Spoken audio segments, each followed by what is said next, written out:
और भाई क्या कर रहा है मीडिया?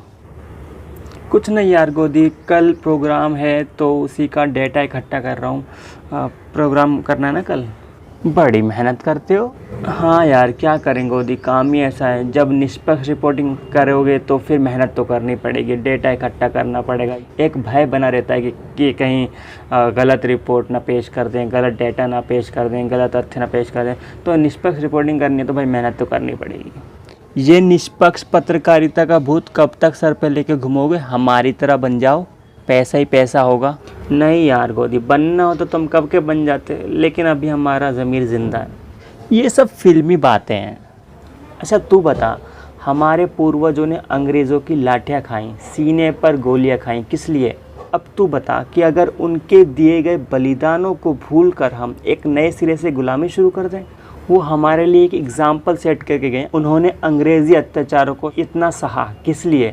उन्होंने माफ़ी स्वीकार नहीं करी, उन्होंने फांसी स्वीकार कर ली, किस लिए? हमारे लिए, ताकि हम स्वतंत्र रह सकें।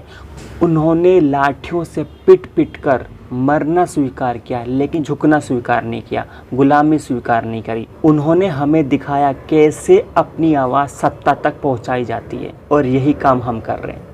मुझे फ़ख्र है मेरे पूर्वजों पर, जिन्होंने कभी भी सत्ता की गुलामी कबूल नहीं करी, और आने वाली पीढ़ियाँ भी मुझ पर फ़ख्र करेंगी और सीना तान कर ये कह सकेंगी कि हाँ, हम उस पीढ़ी के वंशज हैं जिन्होंने कभी भी सत्ता की गुलामी कबूल नहीं करी। मरना कबूल किया, लेकिन सत्ता की गुलामी कभी कबूल नहीं करी।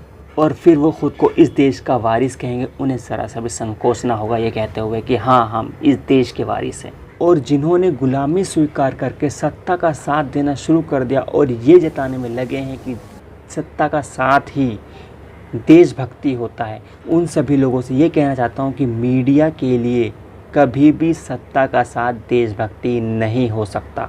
और जिन्होंने गुलामी स्वीकार कर ली है, उनकी आने वाली पीढ़ियाँ कुछ तो ऐसी समझदार होंगी, जब वो पीछे मुड़ कर देखेंगी तो उनके लिए फ़ख्र करने के लिए कुछ ना होगा। और अगर कुछ होगा तो वो गुलामी का दाग होगा जो उनके पूर्वज उनके ऊपर छोड़ कर गए। उसे मिटाते मिटाते उनकी ज़िंदगी गुजर जाएगी। और मीडिया के लिए देशभक्ति वो है कि अगर कोई सरकार अच्छा काम भी कर रही है तो एक नज़र अगर उसे स्वीकार कर रही है तो दूसरी जो नज़र है उस पर शक की होनी चाहिए।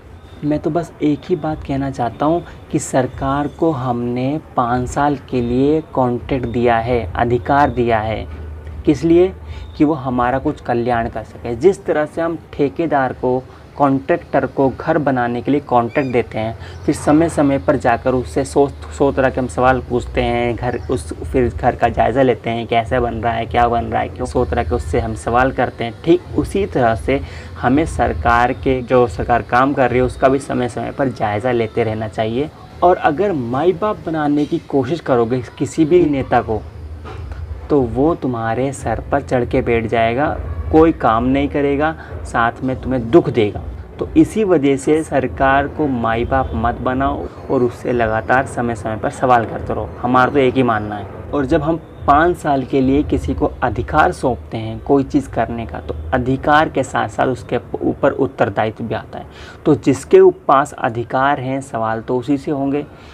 आदमी गलत होने पर माँ बाप से भी सवाल कर लेता है, ये तो सरकार है, ये तो बदल जाएगी। तो इसीलिए किसी सरकार के पीछे मत पड़ो, किसी सरकार के गुलाम मत बनो।